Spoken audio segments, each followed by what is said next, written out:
Estou aguardando a liberação para a gente já poder iniciar.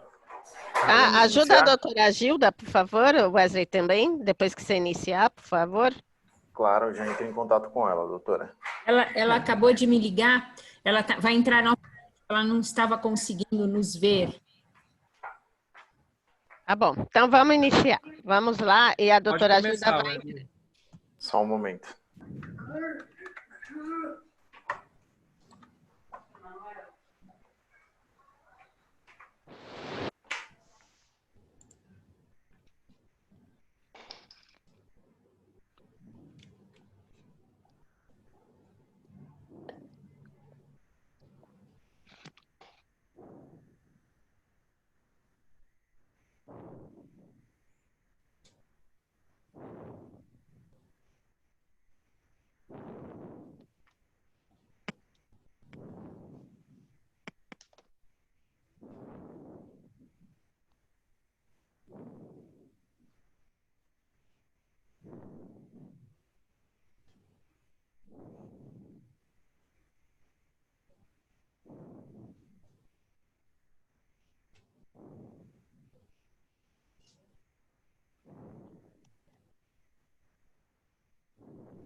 Estamos online. Obrigado, Wesley. Olá, boa tarde a todos. Hoje uma live às 16 horas. Nós saímos um pouco do horário convencional das 18, das 19 horas. Estamos aqui numa sexta-feira às 16 horas com todos vocês. Associação dos Advogados Trabalhistas de São Paulo aqui. Hoje, entrevista, um debate com o presidente da Matra 15, Dr. César Basílio. E não estaremos só, né? Nós teremos aqui um time aqui hoje que, até brincadeiras à parte, nós tivemos uma live com o presidente da Matra da segunda região e ele falou, olha, mas tantas perguntas aqui, estava mais fácil o concurso da magistratura, quando eu fiz a prova da magistratura, né? Foram tantas perguntas. Então hoje, doutor César aqui é que vai responder tantas perguntas aqui. Nós teremos a doutora Sara Hakim, presidente da Associação dos Advogados Trabalhistas de São Paulo, conosco aqui. A doutora Isabel Tormes, secretária adjunta da Associação dos Advogados Trabalhistas de São Paulo. Doutor Horácio Conde, nosso querido vice-presidente da Associação dos Advogados Trabalhistas de São Paulo. Doutora Gilda Figueiredo Ferraz, conselheira da Associação dos Advogados Trabalhistas de São Paulo. E eu, Afonso Paciléu, secretário-geral também da mesma associação. Em primeiro lugar, eu passo a palavra à doutora Sara Hakim, nossa presidente, para dar abertura aqui aos trabalhos. E, posteriormente, vamos ouvir o doutor César. Doutora Sara, boa tarde. Boa tarde, Afonso, como vai? Muito obrigada, bom sempre estar consigo, com a nossa querida Isabel Tormes e com a doutora Gilda Figueiredo Ferraz, doutor Horácio Conde, e hoje com uma presença importante, que é o doutor César Basílio, presidente da Matra 15, que nos deu a honra da aceitação do convite, e com quem vamos falar muito sobre justiça do trabalho, direito do trabalho, pandemia, diversos assuntos através de todas as nossas redes, né? Canal da AT, através do YouTube e também do nosso Facebook e Instagram. Quem tiver no Instagram, aconselho a passar para o Facebook, que eu acho que a interação se faz um pouco melhor. Perfeito, muito bom. Doutor César, boa tarde, seja bem-vindo, a casa é sua. Boa tarde a todos. Me sinto muito honrado com esse convite realizado pela associação. Eu tenho um carinho muito especial pelos advogados, em especial pela Associação dos Advogados Trabalhistas de São Paulo. Faço aqui um agradecimento na pessoa da doutora Sara, com quem tenho a oportunidade, eu tinha, né, digamos assim, até o início da pandemia, a oportunidade de encontrar com mais frequência, tanto em eventos na própria associação em São Paulo, como em eventos em Brasília, e a satisfação de conhecer os colegas, os demais integrantes da associação, e poder interagir com toda a advocacia trabalhista na tarde de hoje. Maravilha. Nós é que estamos muito felizes aqui, agradecemos mais uma vez a sua presença. Passo a palavra, então, à doutora Isabel Tormes aqui para cumprimentar aqui os colegas, tecer as suas considerações iniciais aqui dessa tarde. Tudo bem, Isabel? Tudo bem, boa tarde a todos. A minha querida presidente, o vice-presidente Horácio, querida Gilda, querido Afonso. E doutor, é um prazer tê-lo aqui em nossa casa. Mais uma vez, embora agora de uma maneira um tanto quanto diferente, telepresencialmente, mas vai ser um prazer ouvi-lo. Muito obrigada. Obrigado, Isabel. Agora, então, vamos lá para o nosso querido vice-presidente, aí, doutor Horácio Conde. Doutor Horácio, boa tarde. Boa tarde, Afonso. Boa tarde, Sara, Isabel, Gilda.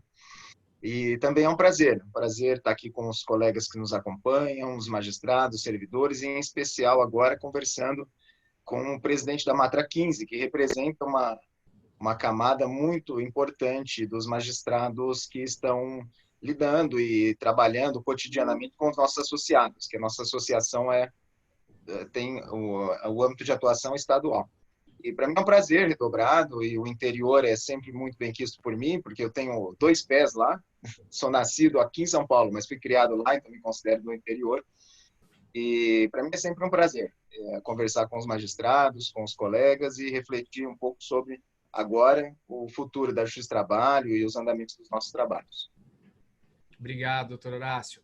Passo a palavra para a nossa querida conselheira, doutora Gilda Figueiredo Ferraz. Tudo bem, doutora Gilda? Deixa eu só liberar o microfone aqui, doutora Gilda. Espera aí um minutinho.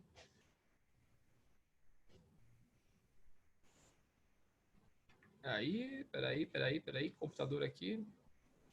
Pronto. Foi.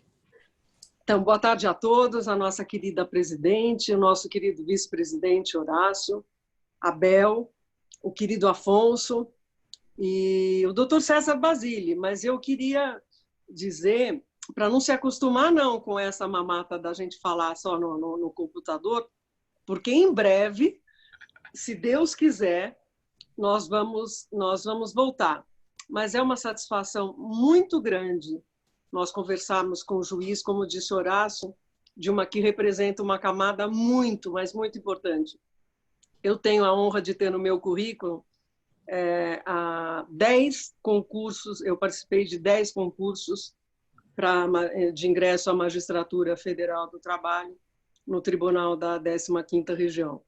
E eu sei que o material humano, que são os juízes da Matra, da 15ª Região, é de primeira categoria, de primeira ordem. De modo que a Associação dos Advogados está absolutamente aberta, mas a gente precisa trabalhar junto, sempre em parceria com os juízes. Perfeito. Muito bom. Obrigado, doutora Gilda.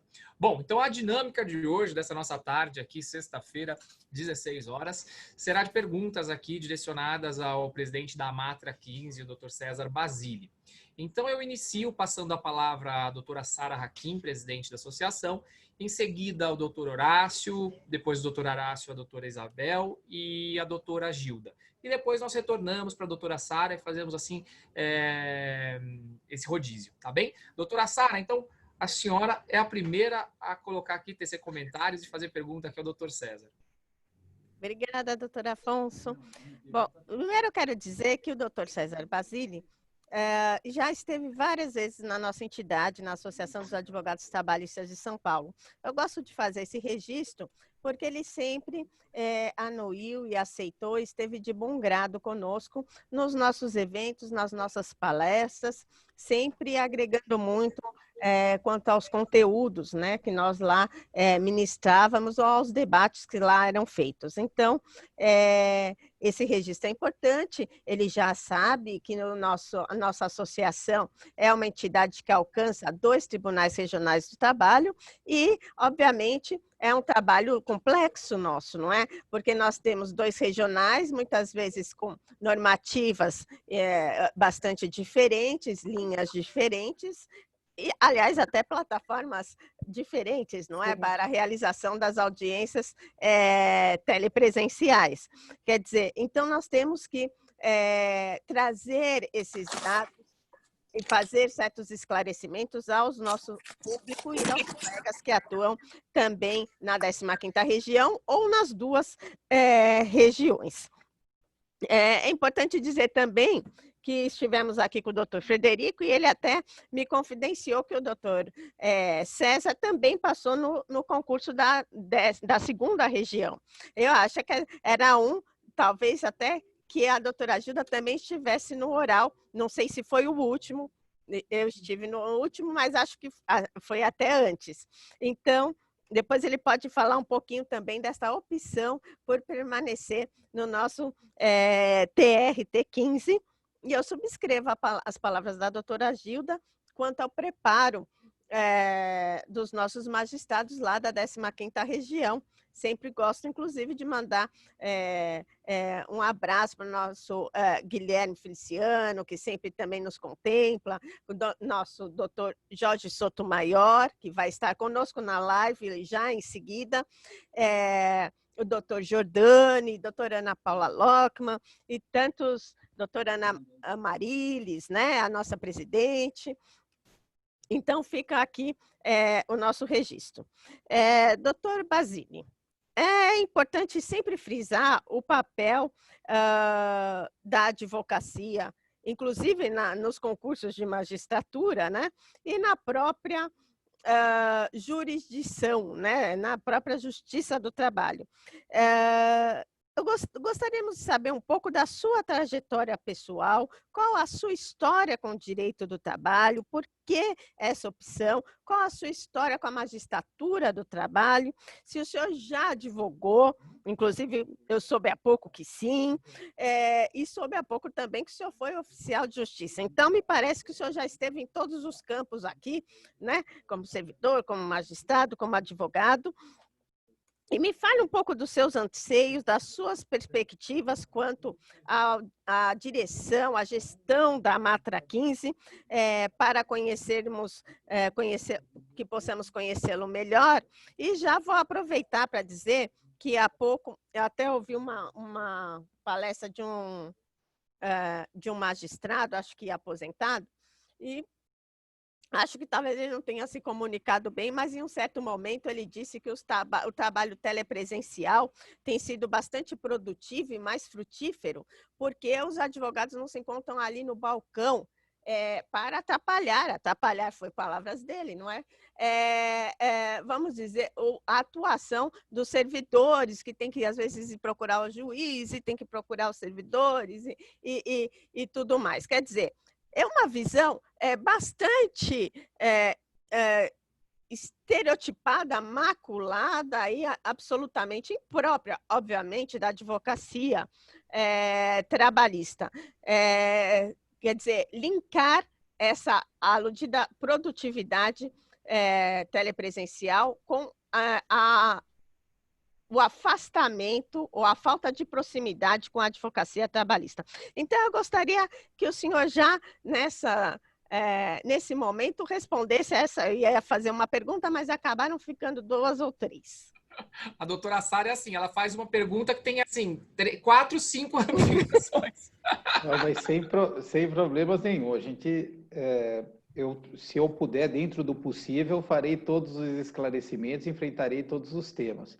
A minha história com o direito do trabalho é uma história muito interessante, eu vou tentar sintetizá-la porque ela é um pouco extensa, mas eu me dediquei muito aos estudos, né? Eu efetivamente estudei com bastante afinco, era um aluno muito aplicado, né?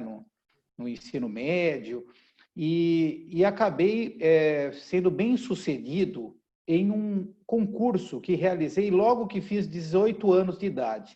Então, eu me submeti a um concurso com 18 anos de idade e fui aprovado como técnico judiciário da Justiça do Trabalho. Até então, não tinha tido muito contato com o direito do trabalho, não é?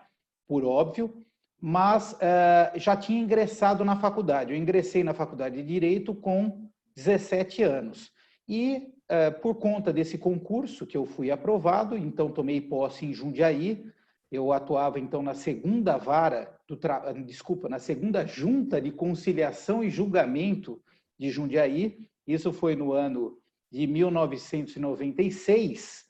E tomei um gosto imenso pelo direito do trabalho. Eu atuava no balcão, né? Eu era o mais recente, fazia balcão, atendia advogados todos os dias, eram todos processos físicos. né? Então, eu levava processo, consultava, fazia guia e etc. Era uma realidade muito diferente da de hoje. Levava o processo à conclusão, trazia petição e etc, etc. Fazia arquivo morto. Então, eu atuava muito intensamente como técnico judiciário no início da minha carreira na Justiça do Trabalho.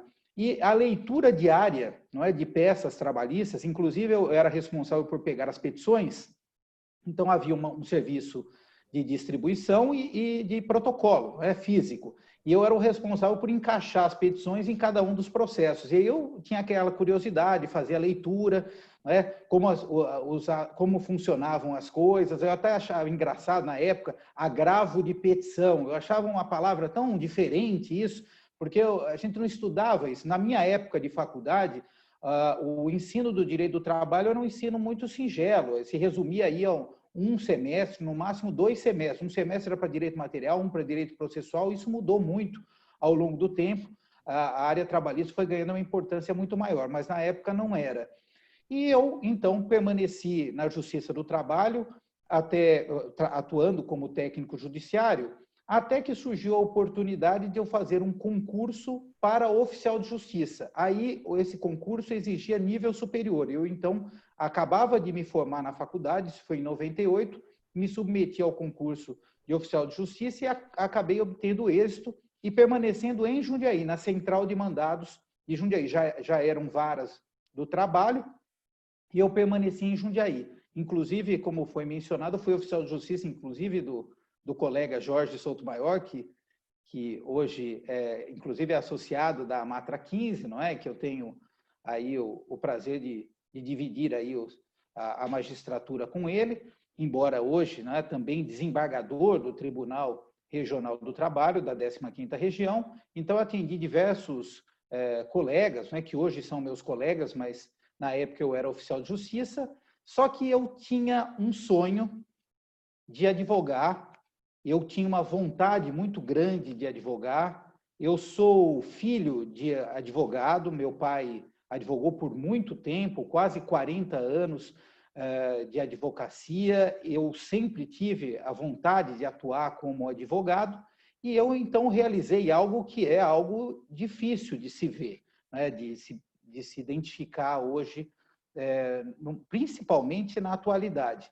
O que eu fiz? Após um tempo como oficial de justiça, que era uma função que eu também adorava desempenhar, e a convite de alguns colegas, não é, que a gente havia feito um combinado na faculdade de iniciar um escritório do zero, eu então atendi esse convite dos colegas e me exonerei, pedi exoneração da Justiça do Trabalho, me exonerei da função de oficial de justiça para realizar esse sonho, para ser advogado.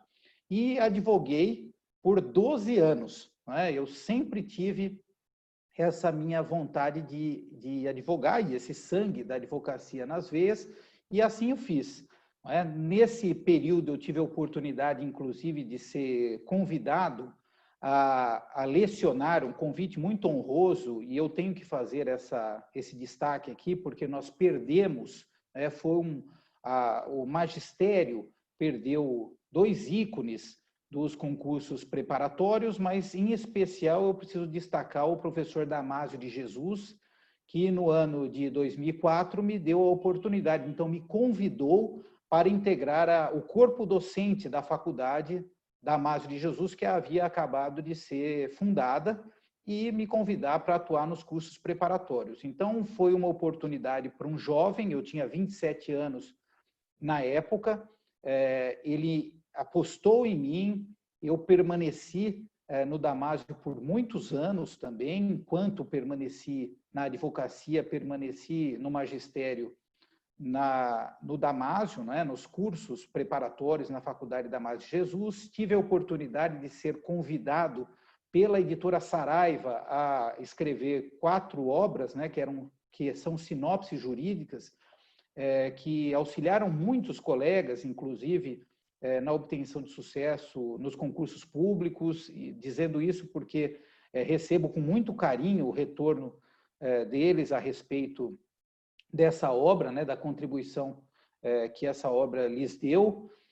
E foi assim, essa foi a minha trajetória. Assim permaneci até o ano de 2012, como advogado, como professor, tanto do magistério da faculdade, né, da graduação, como de pós-graduação e também de preparatórios.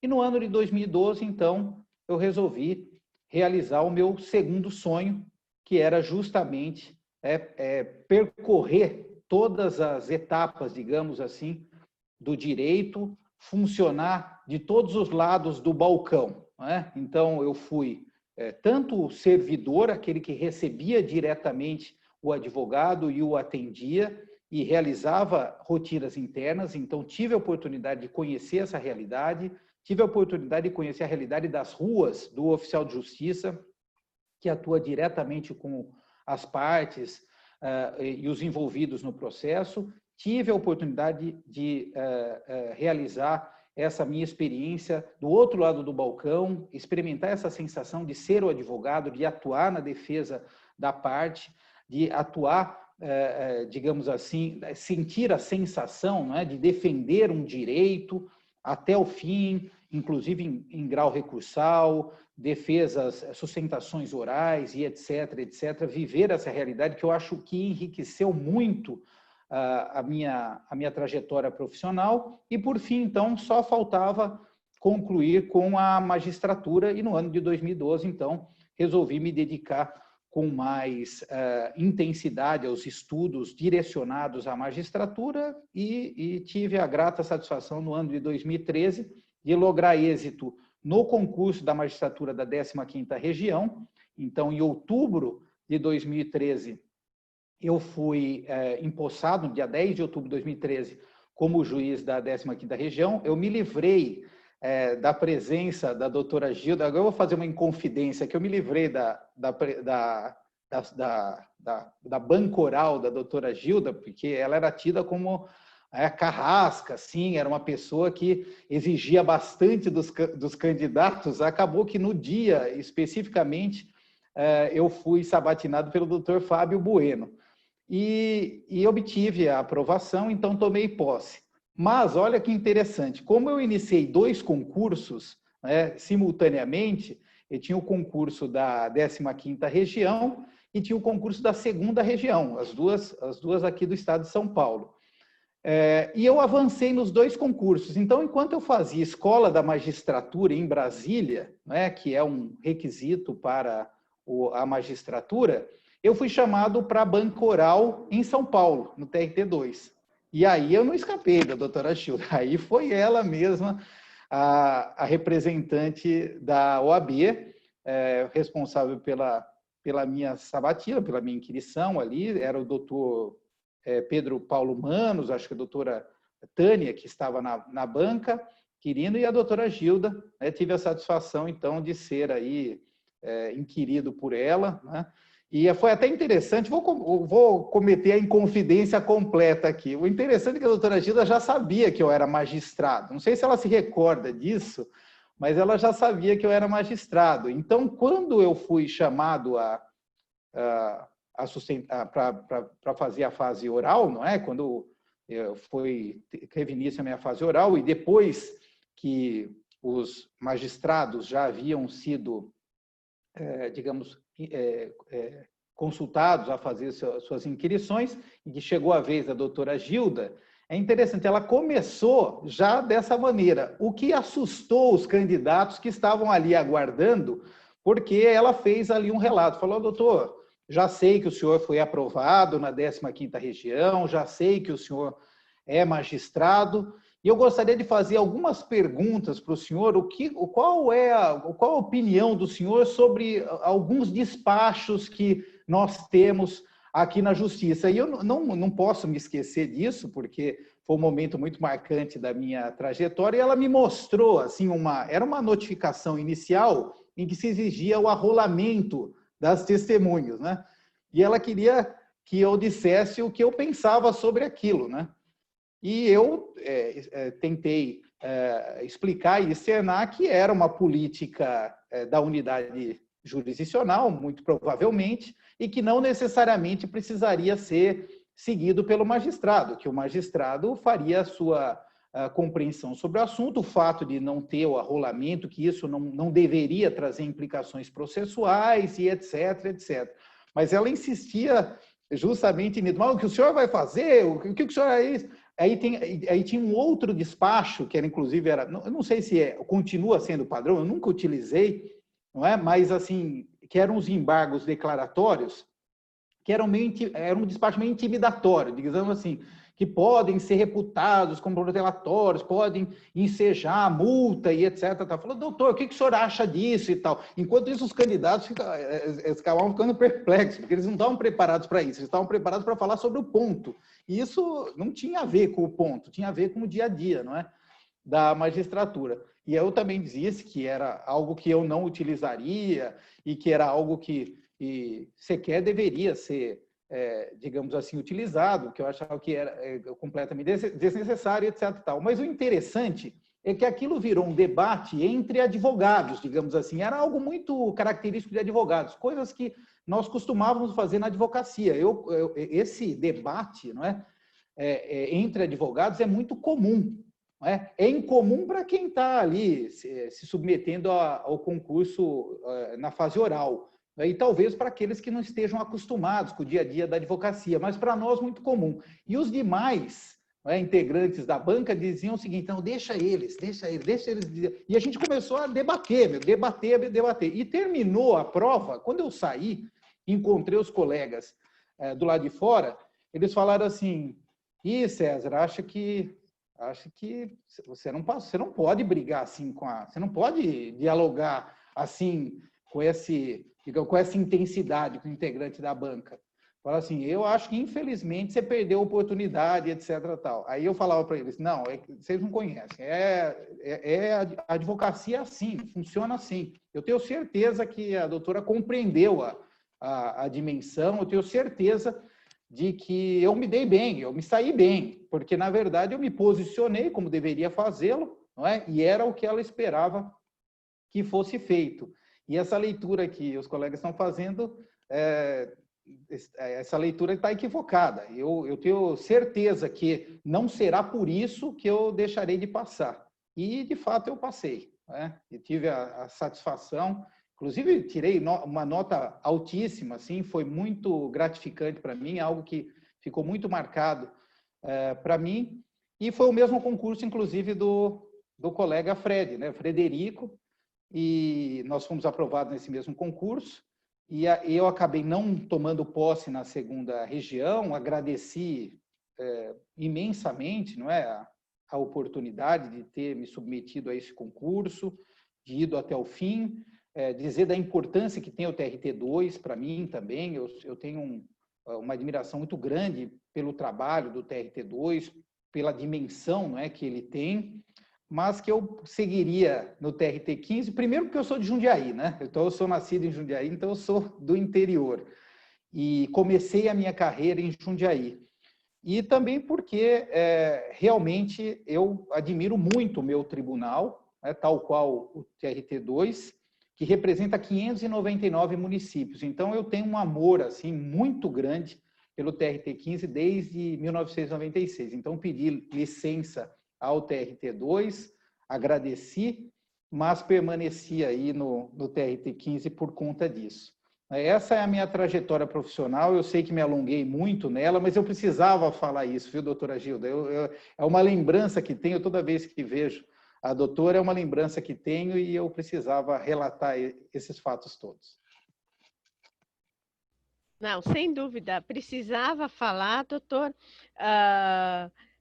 e queríamos ouvi-lo e auscultá-lo também, porque isso realmente dá muito conta, né, do direcionamento do magistrado. Quer dizer, desse relato a gente vê a importância da advocacia, dos representantes da advocacia, da OAB nos concursos de magistratura. Realmente, e a doutora Gilda sempre dignificou muito bem esse papel, nós somos orgulhosíssimos da doutora Gilda, e agora essa sua história também, doutor César, realmente é muito enriquecedora, uma história de vida, uma trajetória profissional que realmente é de se orgulhar, não há dúvidas.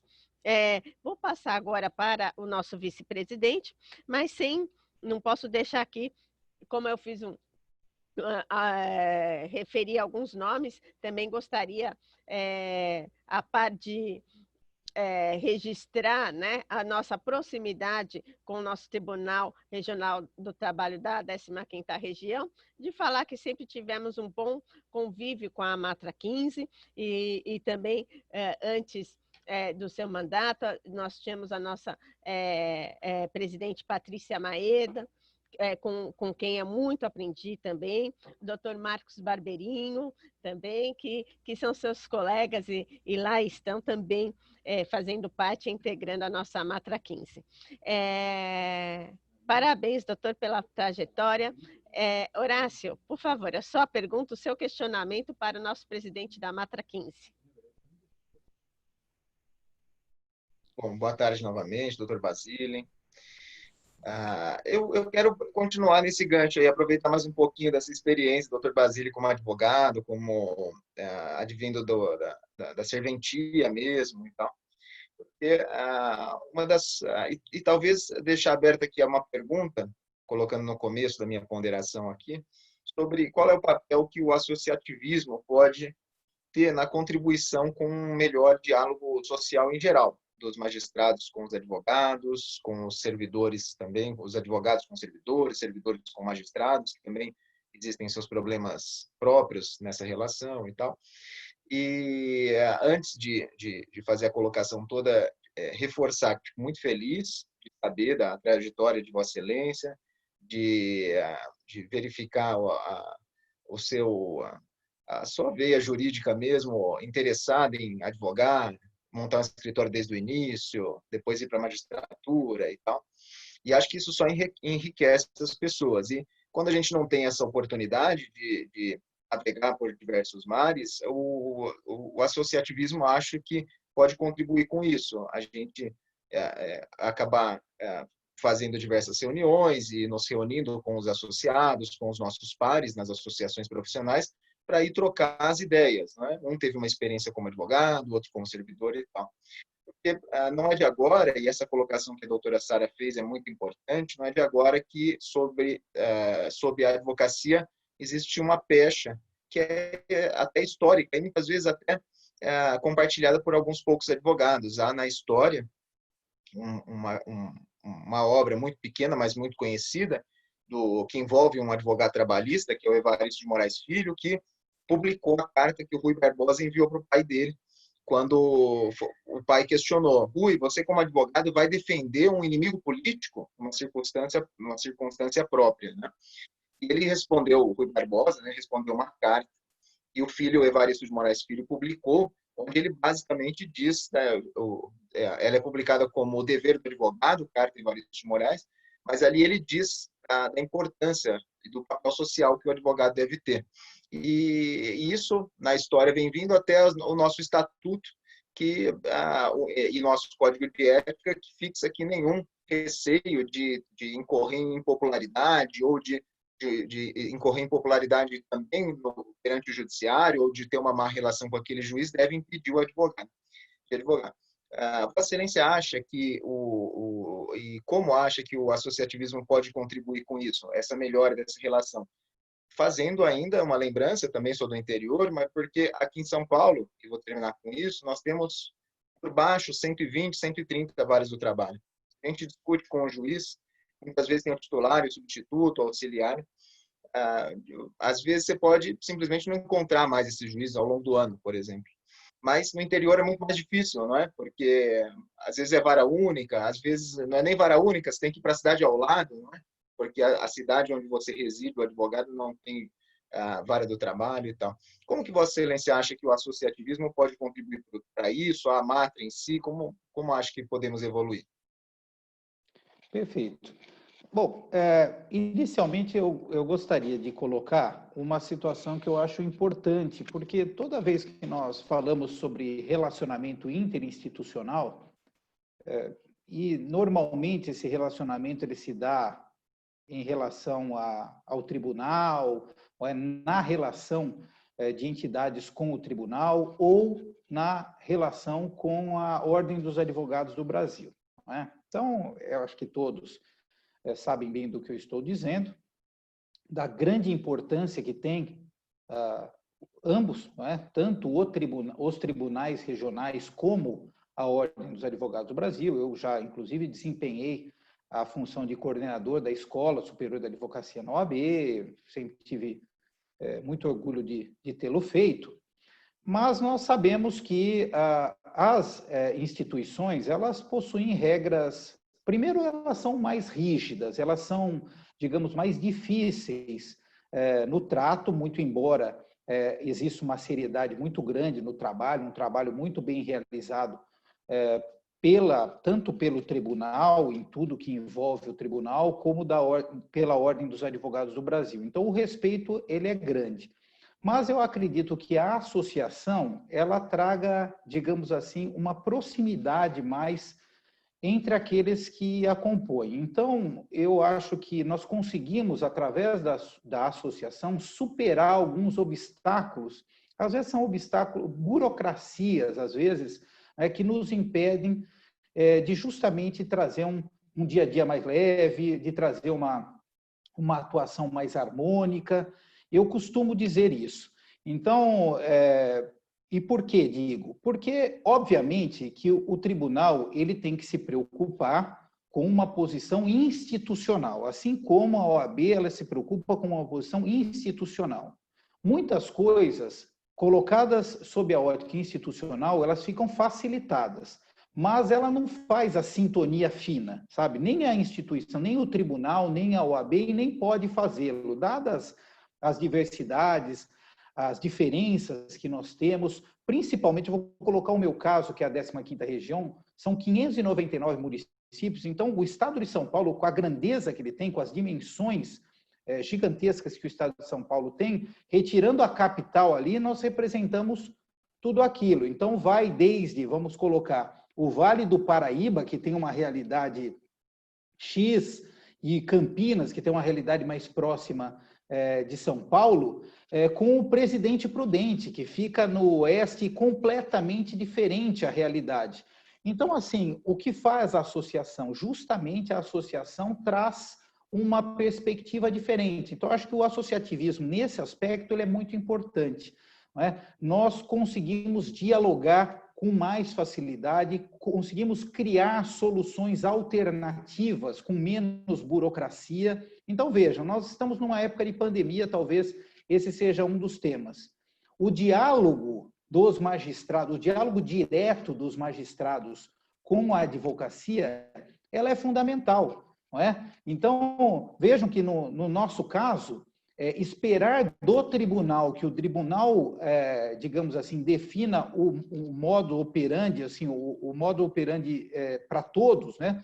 É muito complicado. Nós sabemos que devemos ter diretrizes. As diretrizes são importantes, principalmente no caso da advocacia, para quem advoga em diferentes centros, é muito importante ter um referencial. Mas esse relacionamento mais direto dos magistrados com a advocacia, eu reputo seja fundamental. Então, não só as portas abertas para o diálogo, eu acho que nós vivenciamos a cultura da paz atualmente, a solução consensual de litígios, não é? Eu acho que a gente tem que entender que a nossa litigiosidade ainda é muito grande e nós temos que caminhar cada vez mais para a melhoria disso, não é? Para que as partes, né, aquelas que são representadas pelos advogados, possam cada vez mais encontrar meios alternativos de solução dos conflitos, mas quando há um contencioso, quando ele é inevitável, que nós o façamos da maneira, digamos assim, mais harmônica possível.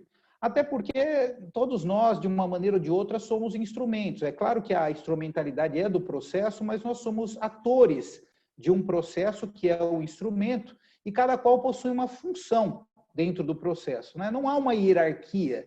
O que há, digamos assim, são funções definidas. O magistrado tem a condução do processo e é uma grande responsabilidade e deve zelar por essa condução, que ela respeite as diretrizes legais, respeite, inclusive, algumas regionalidades, alguns costumes locais, porque não tem jeito. Para quem já advogou como eu advoguei, e já foi, e continuo sendo, né, magistrado.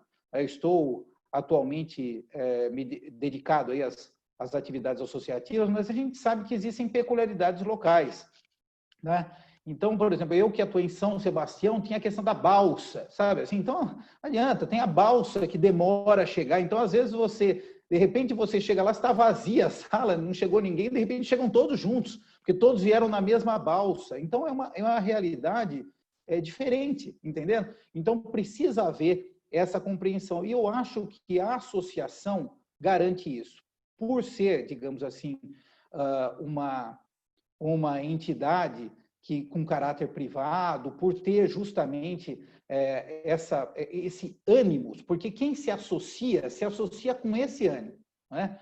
Digamos assim, eu sou magistrado. Para eu ser magistrado, eu tenho que estar ligado, eu tenho que submeter a um concurso público ligado a uma instituição como é o tribunal. Para eu ser advogado, eu tenho que estar ligado à Ordem dos Advogados do Brasil. Não existe um advogado fora da ordem, não existe um magistrado fora do tribunal. A associação já é voluntária, né? A pessoa, por ato voluntário, se associa. E eu acho que isso traz proximidade, faz com que nós tenhamos uma proximidade maior com os colegas, né?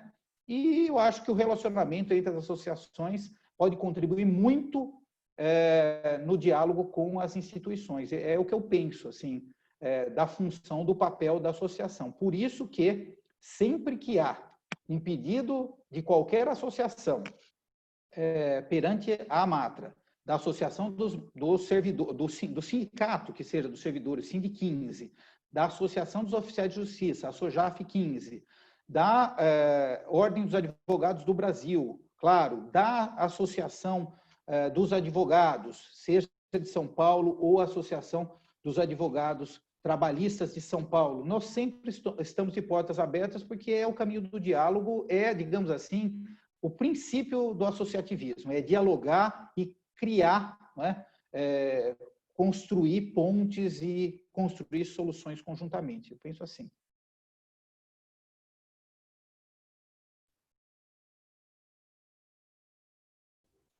Muito obrigada, doutor.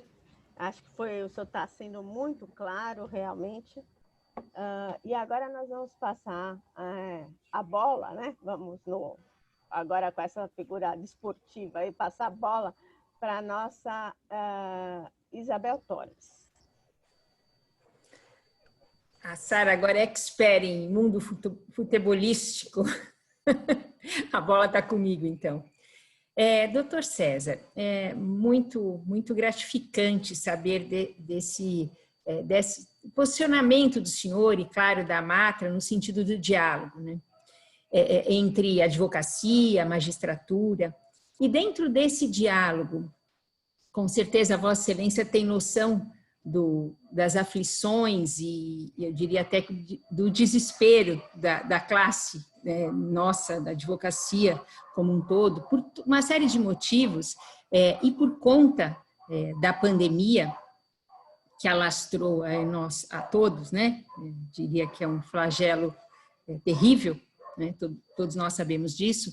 Ela trouxe consequências e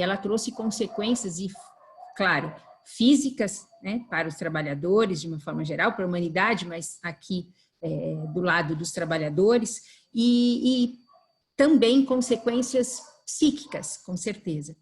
Eu gostaria de saber do senhor se a magistratura, até a escola da magistratura, estão preparados, sim, ou estão estudando a respeito disso, para que a gente possa ter uma tranquilidade de que esses processos que virão, e fatalmente virão, terão um olhar específico para essas questões.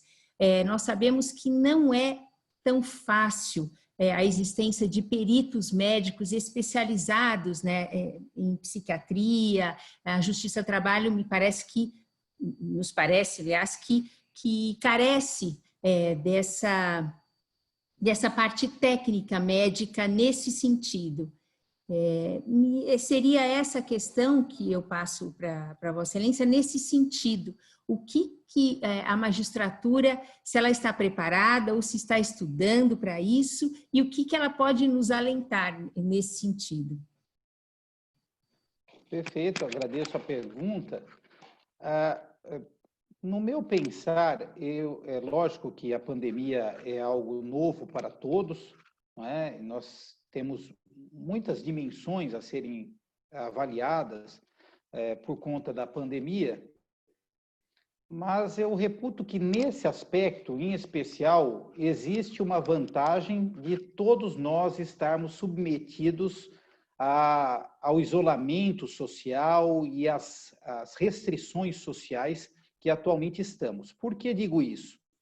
Porque o magistrado ele tem uma missão muito difícil de tentar, a partir do processo e da leitura do processo e da narrativa das partes e do depoimento das testemunhas, ele tentar visualizar o que foi aquela relação do trabalho, o que aconteceu naquele ambiente de trabalho, e aí ele realmente ele se vale de um perito que vai ao local, mas ele tenta resgatar uma condição de trabalho pretérita. Na verdade, dificilmente, ou são poucas as situações, embora existam, claro, principalmente ações civis públicas, não é, que tratam do futuro, né, digamos, ali para o futuro, que é para justamente criar algumas diretrizes futuras. Normalmente se trata de uma situação pretérita, de algo que aconteceu no passado. Então, é tentar resgatar um cenário que se deu no passado.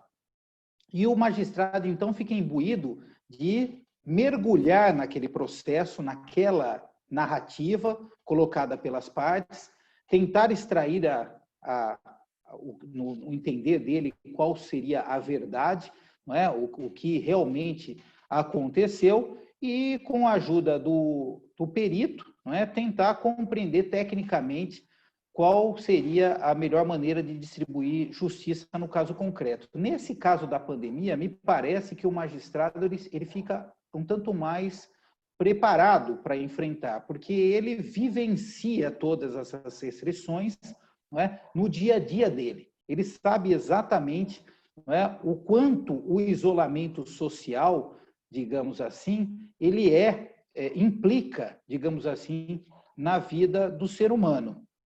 E ele entende, ou entende com mais facilidade, quais são as dificuldades e as implicações de um trabalho, do que deve acontecer em um ambiente de trabalho, quais são as reações que ocorrem no ambiente de trabalho em meio à pandemia. É claro que estudo sempre é necessário. Então, acho que a gente tem que, o magistrado dia a dia, mas o advogado também tem que ser assim, que o magistrado ele tem que se atualizar dia a dia, que ele tem que buscar cada vez mais o conhecimento, isso não tenha dúvida nenhuma. Mas ele tem que ficar atento, o magistrado, para as novas realidades, né? Para aquilo que não era comum e passa a ser o que nós chamamos de novo normal. Então, eu conversava com um colega e ele dizia o seguinte, ele falou assim, está no trabalho telepresencial? Ele falou, estou. Trabalho telepresencial. Eu falei, você está em casa? Eu falei, não, estou na empresa. Está no telepresencial, está na empresa? Estou na empresa. A empresa exigiu que eu fosse trabalhar, mas que ficasse isolado numa sala. Então, até isso são realidades que a gente não está acostumado a ver. Quer dizer, a gente imagina, ora, se a pessoa pode trabalhar de forma telepresencial, ela poderia permanecer em casa, mas nem sempre é assim. Às vezes, as empresas exigem o comparecimento pessoal, não é? Muito embora não haja essa interação, haja um distanciamento dentro da empresa. Bom, o que eu quero dizer com isso é que a nossa escola judicial, nós temos aí duas dimensões também. A escola judicial da 15ª Região está oferecendo diversos cursos, está preocupadíssima com a situação nova que nós enfrentamos.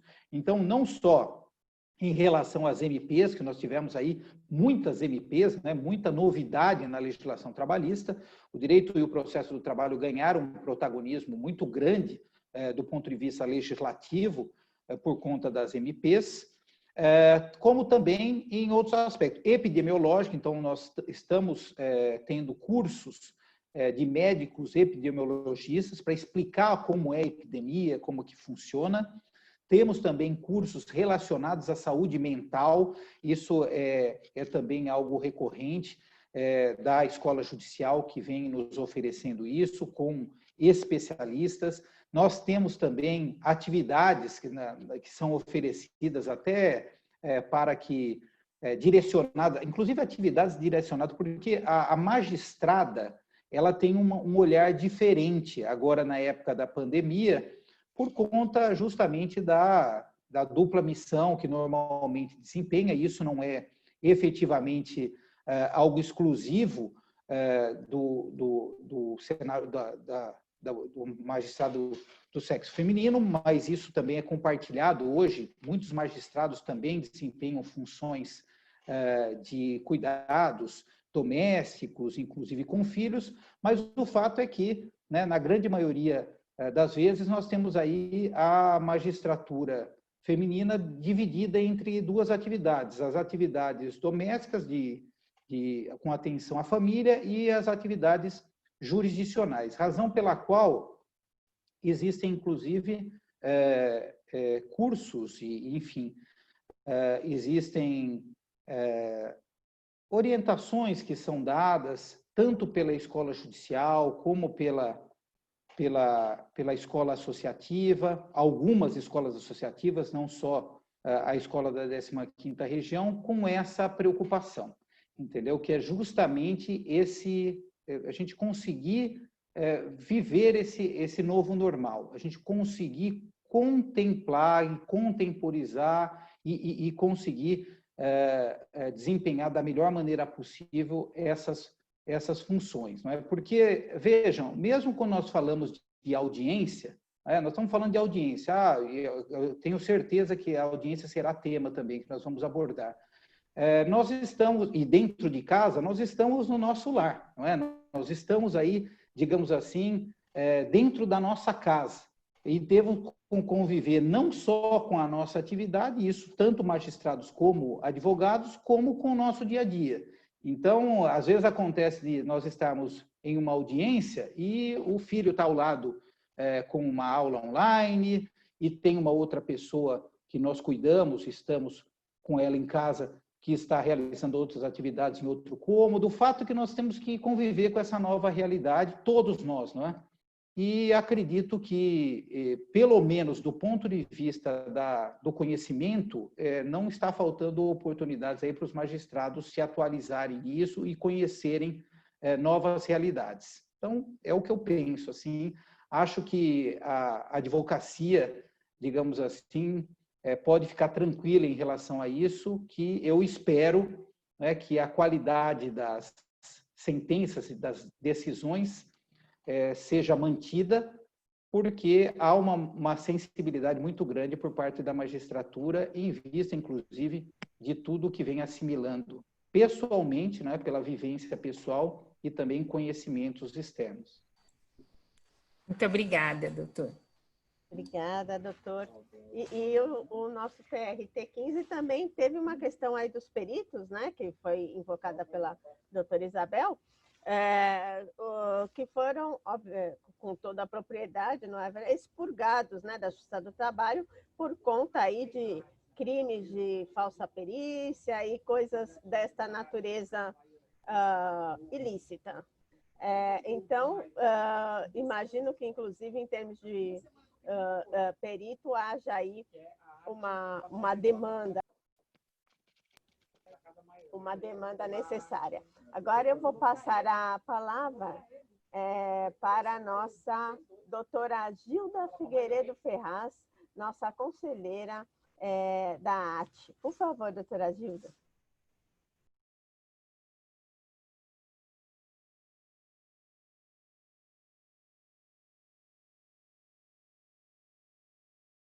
Oi. Está me ouvindo? Tá. Agora sim, agora sim. Doutor César, o senhor é brilhante. E agora eu vou lhe fazer uma confidência. No dia do seu concurso, bom, nós havíamos, nós da banca, nós fazíamos uma espécie de um arreglo. A doutora Tânia fazia as perguntas em relação ao direito material, o ministro Pedro Paulo, nosso professor Pedro Paulo, fazia a parte processual e eu me viraria com a parte das prerrogativas. E quando eu disse ao doutor Pedro que eu iria questionar o senhor sobre isso, ele falou, mas você vai levantar muito a bola dele? Desse jeito você já dá 10 de uma vez. Eu acho que eu vou dar 10 mesmo. Ele me pareceu muito brilhante, muito brilhante. Então, uma das coisas boas da vida associativa, lembrando o Horácio, é isso, a gente poder conviver olho no olho com o magistrado, com o candidato, porque na tela de um computador, eu não sei lidar aqui na tela desse iPad, eu não sei se eu estou falando com o senhor, estou vendo a Sara aqui, mas eu não sei colocar na telinha a Isabel, o Afonso, e eu gostaria e o doutor César, que é o nosso interlocutor e o nosso convidado. Então, eu estou falando aqui, estou vendo a Sara, mas é importantíssimo esse contato face to face. Eu acho indispensável. De modo que nós, da advocacia, nós não podemos deixar que uma tela de um computador resolva os nossos problemas. Porque, como eu havia conversado com a doutora Sara antes e com alguns colegas, há uma semana atrás, na sexta-feira, os meus colegas estavam em frente à Justiça do Trabalho dizendo que precisam trabalhar. Quer dizer, foi há uma semana atrás, não foi? Há uma semana atrás, todos vocês estavam de máscara na Justiça do Trabalho, dizendo, tribunal, por favor, reabra, porque nós precisamos trabalhar. De modo que por exemplo, essa expressão absurda que esse magistrado, que eu não conversei com a Sara a esse respeito, não sei quem é que teve a infelicidade de fazer esse comentário, dizendo que o advogado, entre aspas, atrapalha de modo que a produtividade da magistratura é maior em tempos de pandemia. É um absurdo isso. Isso cabe uma interpelação judicial, um pedido de explicação, onde já se viu. Não pode falar uma coisa dessa.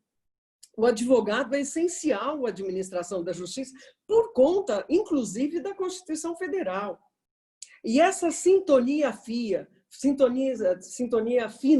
que o doutor César muitíssimo bem falou que a vida associativa dá, que o Horácio pondera de forma tão brilhante, isso precisa ser relevado.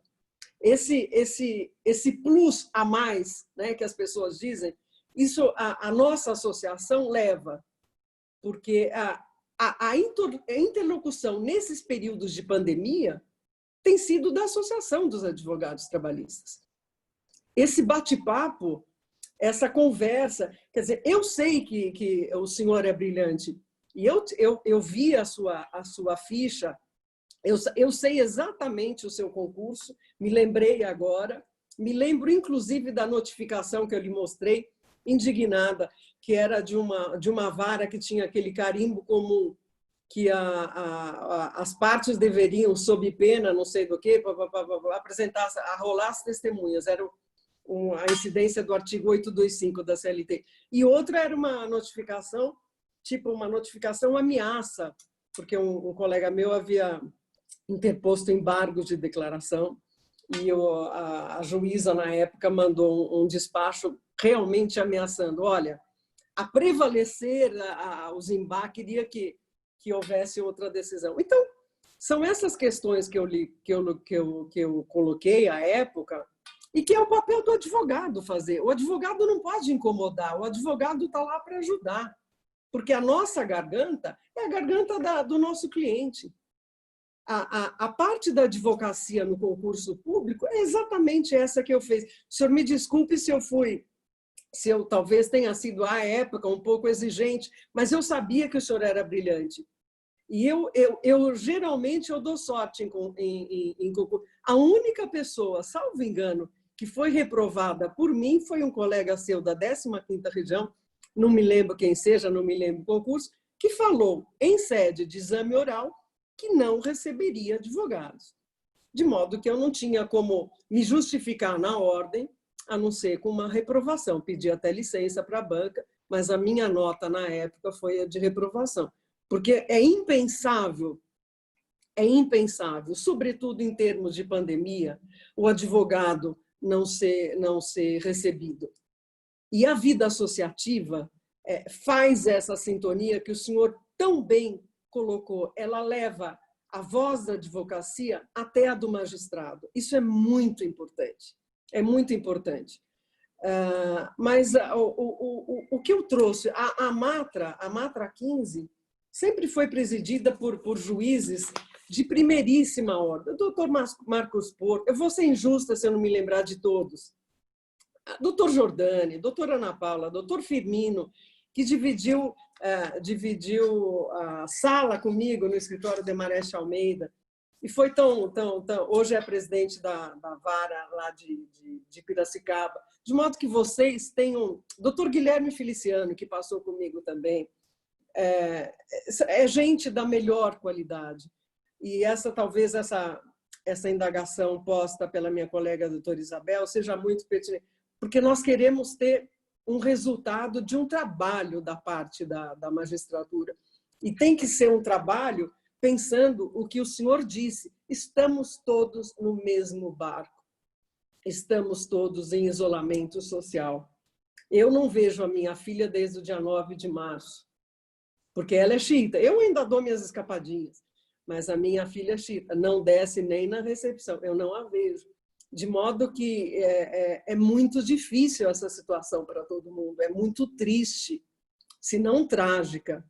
Então, nós temos que ter a colaboração da magistratura. Não existe essa conversa de não receber advogado.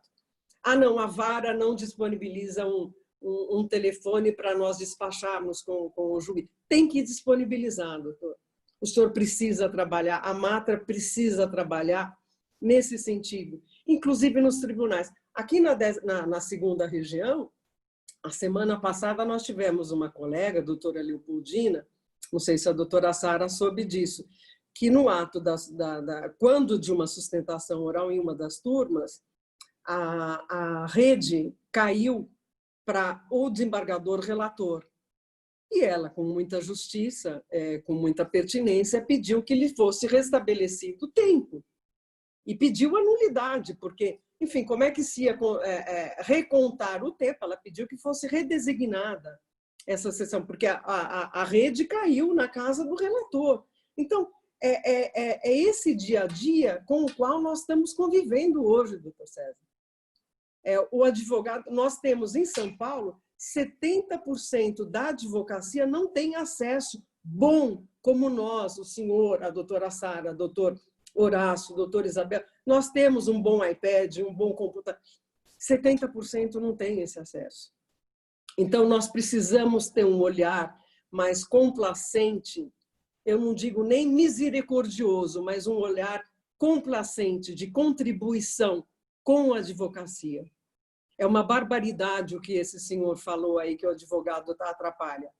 Me desculpe, Sara, que eu estou me reportando, nem sei quem é o infeliz que disse essa infeliz alocução, mas isso é uma barbaridade, porque ofende a todos nós. Ofende a todos nós, porque o TST, esse teletrabalho, o TST tem o teletrabalho desde 2013 e tudo funciona muito bem. Agora, claro, considerando e dando a importância que a advocacia precisa ter. Então, o juiz não pode ver, porque o plano A, doutor César e meus queridos amigos, o plano A, nós estamos sentados numa mesa com o juiz, com o nosso ilustre ex-adverso, com os nossos clientes, e, se for o caso, com o doutor promotor, e com uma sala cheia de gente para ainda, se não for o caso, assistir a audiência, porque a audiência é pública. Esse é o plano A, essa é a lei, é o normal nosso. O plano B é a pandemia, o plano C, o plano D, o plano trágico. Essa é a infeliz situação que nós estamos vivendo. De modo que a pergunta que eu faço para o senhor, doutor César, o que a Matra tem feito e o que a Matra 15 se propõe a fazer para que essa situação, talvez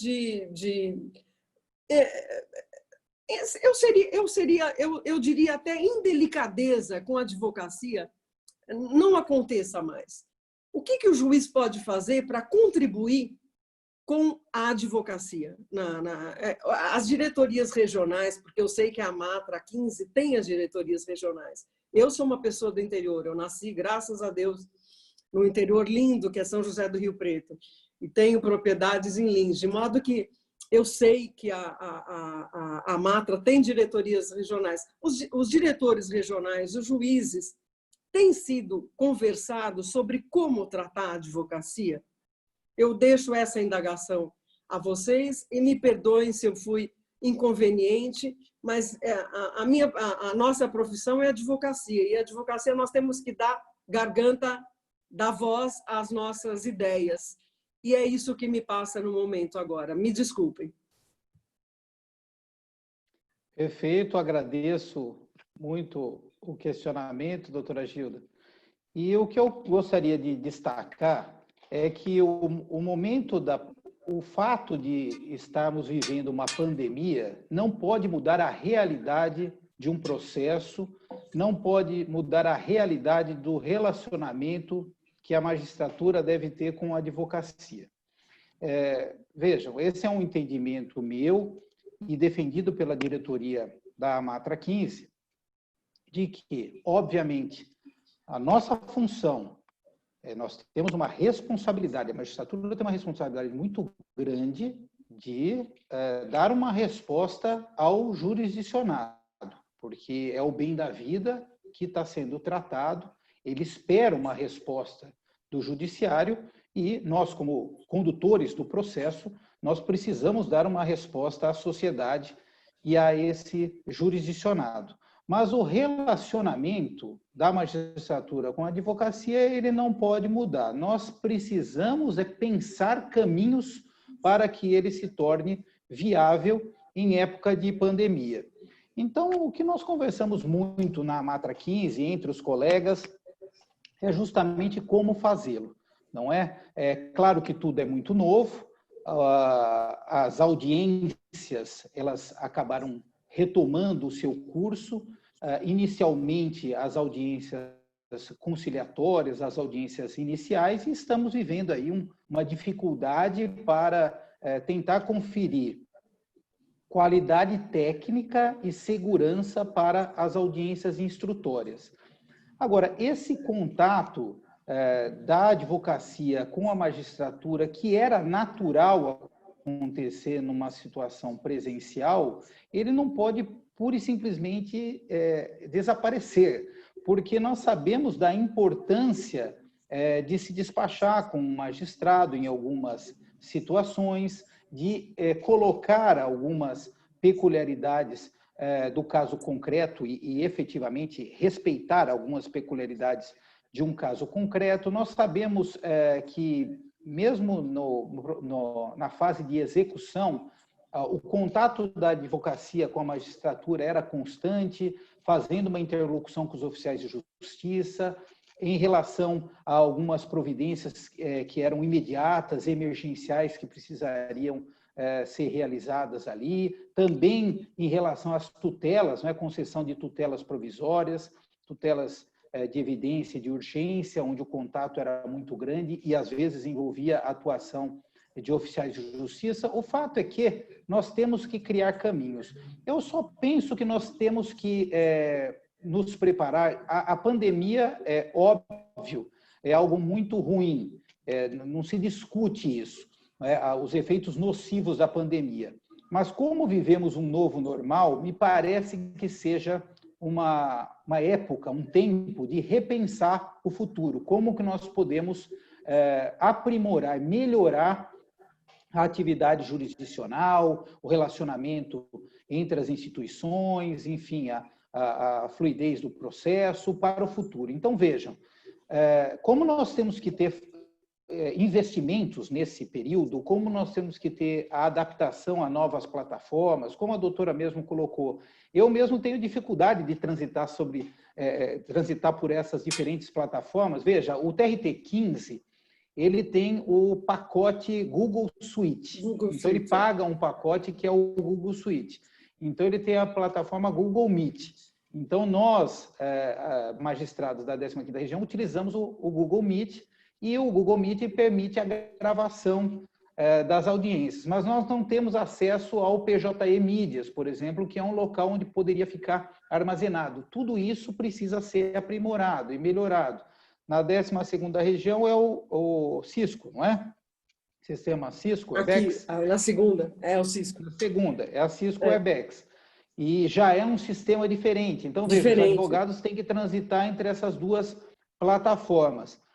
Agora, vejam, se nós temos a possibilidade de realizar uma audiência por uma dessas duas plataformas, quer seja na 15ª Região pelo sistema Meet, quer seja na 2ª Região pelo sistema Webex, no meu entendimento, e acredito que esse seja também o entendimento, a posição da magistratura da 15ª Região, nós temos a possibilidade de criar reuniões com os magistrados para casos pontuais em que exija o despacho. Então, esse meio de comunicação não me parece inviável. Eu acho que, de nenhuma maneira, ele é inviável. Eu acho que, da mesma maneira que nós temos a possibilidade da audiência, nós temos a possibilidade de prosseguir com o atendimento da advocacia sem maiores dificuldades. Às vezes, o que eu penso seja uma dificuldade é criar um padrão. Em tudo, eu acho que, às vezes, falta a iniciativa de criar um padrão. Então, o que a associação faz? Toda vez que se reúne com as circunscrições, como a doutora bem salientou, nós temos 8 circunscrições. Eu estou fazendo uma visita a cada uma das circunscrições, visitas virtuais, não é?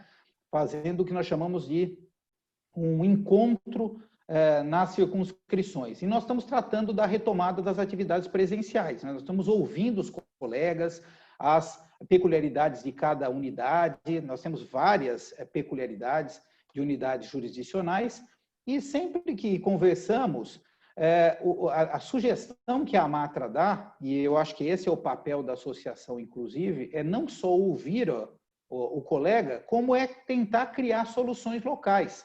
Então, esse diálogo com a advocacia, ele vem sendo, digamos assim, bem destacado em cada uma das nossas reuniões, a importância desse diálogo. Primeiro, ouvir a advocacia local e saber quais são os percalços, digamos, quais as maiores dificuldades, e criar caminhos. Então, eu não vejo muita dificuldade, a não ser efetivamente alguns colegas, e isso é natural, todos sabem disso, na magistratura isso vai ocorrer, na advocacia isso vai ocorrer, alguns colegas que são mais intransigentes e adotam posturas que, inclusive, não são posturas nem muito bem aceitas pelos pares, que nós consideramos que, na verdade, esse diálogo, essa linha, digamos assim, esse acesso, ele tem que existir, não é?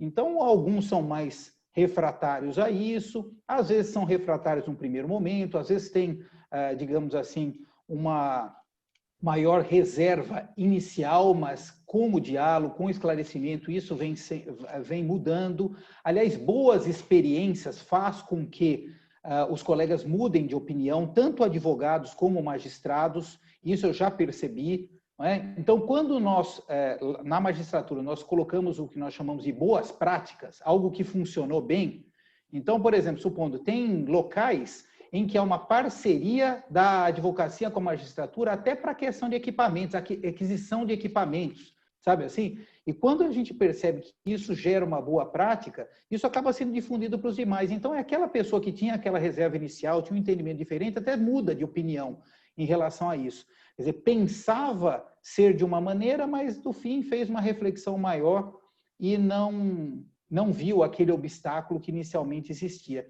Isso vai acontecer em tudo. Em relação às audiências instrutórias, nós também estamos construindo um novo normal. Não é? Qual é a primeira reação que nós temos? É que a audiência instrutória ela é inviável, completamente inviável, não garante segurança. Não... Agora, nem sempre é assim. Então, por isso que nós temos que dialogar muito sobre o assunto, né? Por quê? Porque, às vezes, você consegue conferir um grau de segurança para a audiência instrutória. Agora que nós temos a retomada das atividades presenciais, inclusive, existe uma discussão sobre tornar isso o novo normal, ou seja, que isso venha a ser, digamos assim, uma realidade pós-pandemia, que nós criemos centros, né, de atendimento virtual, de tal sorte que, em algumas circunstâncias, isso, e principalmente uma dificuldade que nós tínhamos no passado de cartas precatórias, toda a demora envolvendo precatórias, etc., etc., que isso possa se tornar uma realidade no exercício do trabalho. Quer dizer, a testemunha, de repente, que vai servir por um processo de uma outra região, que possa ser ouvida na unidade jurisdicional diretamente pelo juiz da outra região, enfim, não é? Que nós tenhamos alguns centros multimídia dentro das unidades e que permita que no futuro nós continuemos a atuar de forma telepresencial também. Agora, o dia a dia com a magistratura, eu acho que ele precisa continuar acontecendo. É lógico que a magistratura sabe o quanto é cara a organização dos trabalhos, e a magistratura e a advocacia. Nós sabemos o quanto é importante que nós tenhamos nosso trabalho organizado, principalmente na questão do tempo. Então, acho que é mais ajustar o procedimento, horários, dias, meios, mas que isso é feito pela associação, isso, sem dúvida nenhuma, é feito, né? E que esse diálogo é defendido por nós, também não tenha dúvida sobre isso. Sara, posso finalizar? Como? Posso só replicar, falar? Lógico, por favor. Enfim, eu gostaria muito de abordar um tema com o senhor, doutor Sérgio, mas sempre reiterando, o senhor é brilhante. E eu falava na banca, o senhor é brilhante. Então, o senhor saiba disso, o senhor é diferenciado, e como quase todos os juízes da 15ª região, e nós, advogados, gostamos muito de advogar na 15ª região. Está ouvindo? Dá para ouvir? Sim. Bom, e eu queria só aproveitar o gancho de uma das coisas que o senhor falou, das colocações. Está virando meio que modinha e mania agora os juízes querem acabar com carta precatória. Gente, está na lei. Não pode ser assim, carta precatória, não, agora vai ser tudo telepresencial. Está na lei. É uma faculdade das partes, é um instrumento processual. A carta precatória é um instrumento, carta rogatória, consta na lei processual civil, de modo que para acabar com carta precatória precisa haver um projeto de lei para acabar lá no Congresso com a carta precatória. Senão, os juízes precisam deferir a carta precatória. Não é todo mundo que tem a facilidade de ser ouvido telepresencialmente, né? Mas não só a carta precatória, né, Gilda? As próprias audiências, né? Lógico. Não, nem se diga. É presencial, né? Quer dizer, o foro de jurisdição é presencial. Então, eu me fico bastante reticente quando se pretende, né, transformar a toque de caixa, esses atos, não é, doutora Gilda? Da modalidade presencial para a modalidade telepresencial, sem que haja uma alteração legislativa, né? Legislativa. Não, virou meio que modinha agora, sabe? Todo mundo está falando, vamos acabar com carta precatória, é tudo telepresencial. Não pode ser assim, né? Porque isso vai talvez alterar a litigiosidade, vai dificultar ainda mais a aplicação do princípio da contribuição do processo civil, que é o fulcro do novo processo civil. Todas as partes precisam ajudar. O juiz precisa ter aquele olhar técnico, mas também um olhar de contribuição, né? Não pode indeferir. Vou indeferir porque é telepresencial, pronto. Não, nós estamos vivendo uma pandemia, uma tragédia, né? Eu diria uma tragédia. Então, nós precisamos voltar ao nosso normal. E nós vamos voltar, se Deus quiser.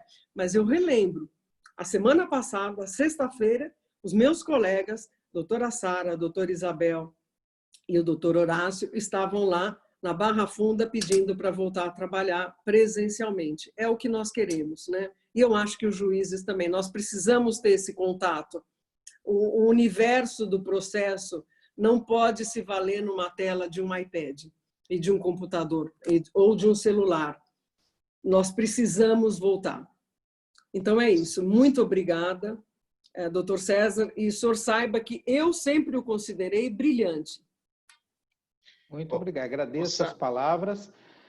Como disse, eu respeito absolutamente essa posição. Acredito que a pandemia não pode alterar o direito, não é? Nós temos que encontrar caminhos, não é, efetivamente, para tornar esse direito viável, não é? Digamos, essa instrumentalidade, não é, que é o direito processual viável.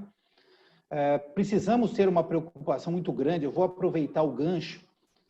Eu participei de um evento como ouvinte, não participei ativamente, mas eu assisti o evento, um evento promovido pela Ordem dos Advogados do Brasil, que trouxe, inclusive, alguns elementos que eram de desconhecimento de grande parte dos espectadores ali, que era justamente uma dificuldade vivenciada por grande parte da advocacia, inclusive advogados pedindo assistência da Caixa de Assistência dos Advogados. Isso é muito preocupante. 25 mil advogados, doutor. Então, 25 mil advogados. 31 mil advogados, 31 mil. Emergencial, mais de 31 mil já, ontem eu já... E 100 reais, doutor César, 100 reais. E 100 reais. Então, vejam como é complicado se partir da premissa de que todos terão condições técnicas para enfrentar situações telepresenciais. Então, a gente não pode... A visão estereotipada, ela tem que, de todos, né? Da magistratura, da advocacia, etc., ela precisa ser expurgada. Mas, assim, mesmo aquilo que nós consideramos como sendo um padrão ou algo de maioria, ou seja, que os advogados, em sua maioria, teriam condições de participar de forma telepresencial, nem isso é uma realidade, não é? Digamos assim, porque nós identificamos aí o caso de 31 mil. E a parte que escolheu aquele advogado não é pela falta da estrutura técnica que ele será obrigado, digamos assim, a procurar um outro profissional. Eu acho que isso é pessoal, é intransferível. Então, na verdade, a confiança... É a fidúcia, né? Exato, a fidúcia é o que norteia a relação da parte com o advogado. Então, se ele tem aquele advogado de confiança e se aquele advogado não tem condições em tempo de pandemia de conduzir, digamos assim, a defesa dos interesses dele, isso tudo precisa ser destacado no processo e precisa ser de sensibilidade da magistratura. Então, veja, a gente não pode mudar a realidade dos fatos, não é? A parte não precisa se adaptar à realidade da pandemia e alterar o advogado. O advogado não precisa alterar, digamos assim, a sua vida, o seu cotidiano, a sua atividade por conta da pandemia, assim como a magistratura não precisa alterar. Nós precisamos tentar encontrar caminhos para conciliar tudo isso, para que isso funcione como uma engrenagem em uma nova realidade. Esse que é o problema, nós precisamos fazer engrenar tudo isso. Quando eu coloquei a questão das unidades serem melhores equipadas, eu acho importante isso do ponto de vista geral. Eu acho que o fato de... Primeiro que eu zelo muito por uma questão de segurança em linhas gerais, né? Nós temos uma realidade na 15ª região que nós tivemos a retirada, até por questões orçamentárias, nós tivemos a retirada da vigilância de algumas unidades. Eu, como presidente da Matra, já inclusive ajuizei um procedimento junto ao CNJ, porque eu reputo que seja importantíssimo que haja uma vigilância nas unidades, porque há uma preservação mesmo da incolumidade física de todos ali envolvidos, todos, magistrados, servidores, advogados, partes, testemunhas e todo mundo. E nós tivemos um incidente, infelizmente, nós tivemos um incidente na vara do trabalho de Aparecida, e nós tivemos ali a necessidade de conter uma pessoa, não é? Que estava armada. Então, uma pessoa, ela compareceu armada. Então, vejam que a gente precisa se preocupar muito com isso também, não é? Então, as unidades, elas vêm perdendo um pouco de estrutura, e isso nos preocupa bastante. Então, quando há um investimento, a gente sabe a burocracia que todo investimento exige no poder público, a gente sabe que é sempre precedido de licitação, tem que se obter a melhor proposta e etc. Tal. Nós temos que pensar sempre adiante. Então, é o que nós precisamos pensar, como nós podemos equipar da melhor maneira possível as unidades, né, tornando viável que nós tenhamos aí a versatilidade de realizar uma atividade presencial segura e uma atividade telepresencial com eficiência, com segurança, por exemplo, câmeras 360 graus e etc., etc., no futuro. E em relação à segurança em tempos de pandemia, vejam, a gente está com uma discussão muito grande com respeito às barreiras acrílicas, não é? Então, veja, para nós da Matra 15 é fundamental a existência de barreiras acrílicas. Porque, veja, se vamos trabalhar presencialmente, e em tempos de pandemia, principalmente no interior agora, que está sendo mais afetado, porque a pandemia começou intensamente na capital, não é? E agora está se interiorizando. Então, nós temos muitas cidades do interior que pertencem à 15ª no vermelho. Então, nós precisamos dessas barreiras acrílicas, não é? Para garantir, fora o uso de máscaras, etc., barreiras acrílicas permanentemente higienizadas para que nós possamos tornar, digamos, o nosso trabalho bem seguro, não é? E são vários aspectos do ponto de vista de medidas, não é? Medidas preventivas que estão sendo estudadas aí, vários aspectos estão sendo estudados pelo TRT-15, né? E sempre a Matra 15 tentando participar desse processo. Doutor César, posso tentar fazer um gancho unindo essa dificuldade, a estrutura e a contribuição dos advogados? De fato, foi bem ponderado por Vossa Excelência e pelos meus colegas aqui também, minhas colegas, que acho que o nosso maior problema do país é a desigualdade e, nesse caso da pandemia, nós vamos sair da pandemia muito mais desiguais do que nós entramos, né?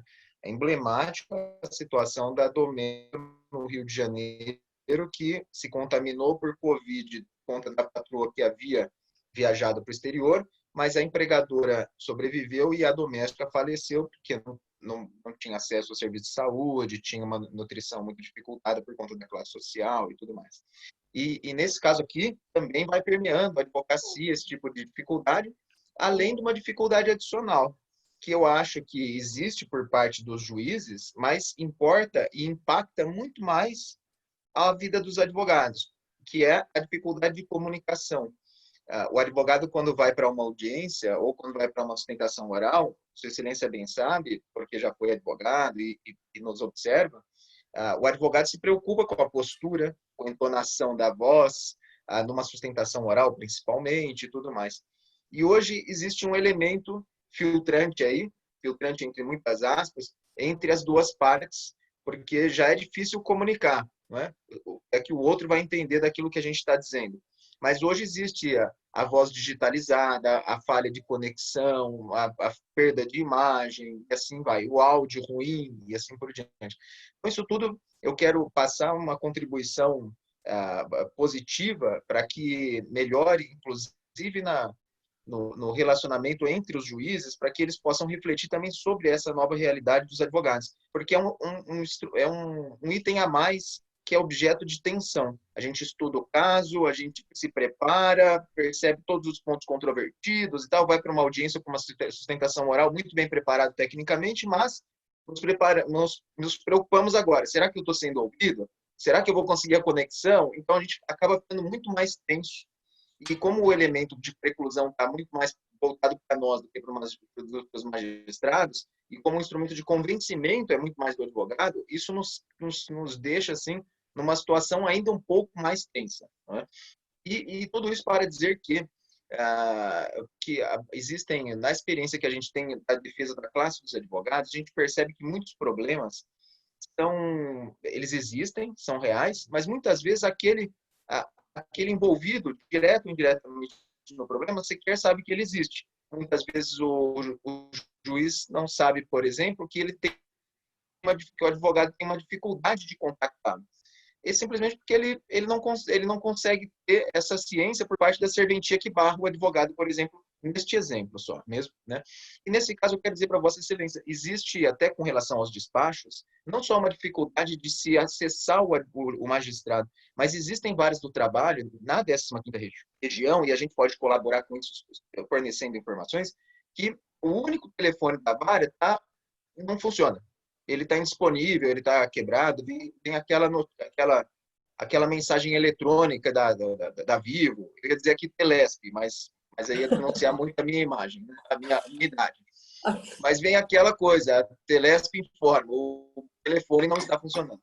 E isso, imagina, tudo isso, a atenção do advogado, a preparação, a necessidade de colaborar com o juízo para a obtenção da verdade, ainda que seja verdade judicial, verdade processual, isso tudo tem dificultado um pouco a nossa vida. Então, eu queria colaborar com a reflexão dentro da magistratura, compartilhando essa nossa experiência e dizer que a gente também colaborar com o fornecimento dessas informações, porque pode ser que o juiz nem saiba que o telefone da vara, ele comunica por WhatsApp com a serventia e tudo mais, pode ser que ele nem saiba que não funciona, né?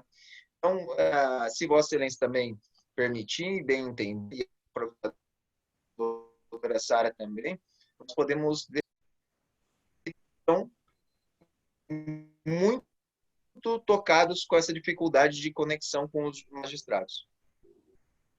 De fato, nós vamos precisar, presidente César Basile, vamos aqui já deixar o convite registrado para que esteja conosco já numa próxima, numa fase 2, né, numa continuidade, porque poderíamos aqui ficar, o senhor sabe, do tanto de perguntas que nós tínhamos para direcionar-lhe, mas foi tão envolvente, foi tão importante a sua fala, a sua explanação e essa interação que o tempo voou, né? O tempo voou, já estamos há mais de 1h30 aqui e gostaríamos de já deixar aqui um convite, porque estamos com muitas perguntas aqui, muitas colocações aqui dos ouvintes, né? Falando da importância da participação da advocacia no processo de retomada das atividades presenciais. Temos que falar também que os advogados não podem ser responsáveis pela atividade jurisdicional, não é verdade? Que é do Poder Judiciário. E falar também que aquele que já teve um processo, já moveu como autor ou como réu, na trabalhista ou no cível, sabe da importância de ter ao seu lado, de ter consigo o seu advogado, principalmente numa audiência de instrução. O que se pretende fazer em instrução telepresencial é a mesma coisa, na minha concepção, com a devida vênia, o mesmo absurdo que querer fazer um júri por audiência telepresencial, porque aquele processo é da maior importância para aquele jurisdicionado. A par disso, a possibilidade de nulidades, né? Nós vemos, por exemplo, nas sustentações orais, se um desembargador dos 3 que lá estão para julgar, ele dá um cochilo, como vimos já em vídeos, esse processo, na minha concepção, tem ali uma nulidade que pode ser invocada, não é verdade? Porque aquele que teria que escutar os argumentos lá não estava por uma razão ou por outra, porque houve, vamos dizer, um vacilo, uma necessidade, até às vezes até biológica, do sono. Então, são uma série de questões. Nós sabemos que na interação com também da dinâmica da audiência, precisamos perguntar se algum fato procede ou não, como era o ambiente de trabalho, precisamos estar ao lado do nosso cliente. E vou falar para o senhor, o advogado não teve isolamento não, viu, doutor César Basile? Porque nós estamos aqui trabalhando no escritório, recebendo os nossos clientes, recebendo as testemunhas, que é justamente para enfrentar isso, porque o exercício profissional da advocacia, como o senhor sabe, ele tem que ser pleno, ele tem que ser íntegro, ele não pode ser um arremedo de advocacia. Mas eu gostaria muito que o senhor, primeiro de agradecer-lhe enormemente, falar da minha admiração pelo senhor que já existia e agora só se ratifica, e agradecer a sua disponibilidade imediata em nos atender mais uma vez, porque não é a primeira vez, e espero que não seja a última, e que possa fazer, então, uma explanação final e uma despedida para o nosso público, para os nossos ouvintes, a quem eu me comprometo também direcionar essas perguntas que aqui estão. Perfeito. Então, eu quero agradecer imensamente o convite. Esse agradecimento faço novamente na pessoa da doutora Sara, que bem preside com maestria a Associação dos Advogados Trabalhistas de São Paulo. Quero dizer que quaisquer questionamentos, eles podem ser direcionados à minha associação, sem dúvida nenhuma, nós teremos um prazer imenso em responder qualquer questionamento. Então, já deixo de pronto aqui o meu e-mail, que é o falecom@amatraxv, a Matra 15 em romano, amatraxv.org.br. Inclusive, o que o doutor Horácio colocou é muito interessante para evitar ruído, inclusive. Às vezes, é um problema que está acontecendo pontualmente em uma unidade, mas pode ser esclarecido e resolvido muito facilmente. Então, eu faço um pedido aqui, para que o colega, eu acho que o associativismo serve para isso também, vamos unir as associações, ou seja, sempre que chegar uma reclamação de um associado da Associação dos Advogados, em vez de ficar só naquela lamentação, naquela reclamação, que eu acho que isso não conduz a nada de muito positivo, vamos tentar equacionar isso, solucionar. Então, vamos dialogar entre as associações. De repente, um e-mail da Associação dos Advogados para a Matra 15 permite que nós identifiquemos esse problema, entremos em contato com o colega, às vezes o colega nem sabe do problema que está existindo, a gente soluciona isso, já fica superado, e o contrário, sempre que a magistratura identificar, de repente, um problema com a advocacia, com algum tipo de procedimento, etc., as associações dialogando, conversando e resolvendo com uma facilidade maior, sem muita burocracia e extirpando qualquer tipo de ruído, perfeito? E gostaria, então, de encerrar deixando bem claro o enorme reconhecimento que eu tenho pela advocacia, sabe, a importância que tem a advocacia na administração da justiça, não só na minha história, mas especialmente para que nós tenhamos sucesso na distribuição da justiça, nós magistrados, destacar, como a doutora Gilda disse, que a admiração que tenho é recíproca, tá, doutora? Então, nós tivemos aí as nossas oportunidades aí juntos aí na banca, mas que a admiração que tenho pela doutora é enorme também. Nós sabemos o quão bem representada está a advocacia sempre que a doutora comparece e participa das bancas de concurso. O prazer imenso de dividir essa tarde com o doutor Horácio, a doutora Isabel, e mandar um forte abraço aí, desejar um bom trabalho sempre, porque o bom trabalho é uma energia positiva, um excelente final de semana para todos os nossos espectadores. E fico à disposição. Sempre que a associação quiser interagir com a Matra 15, eu fico à disposição. Tá ok? Muito obrigada, doutor. Foi uma grande honra. Muitos agradecimentos aqui Obrigada, que nós vamos doutor. direcionar-lhe.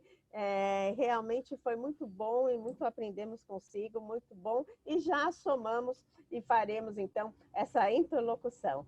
Muito obrigada a todos e até a próxima. Boa tarde. Boa tarde.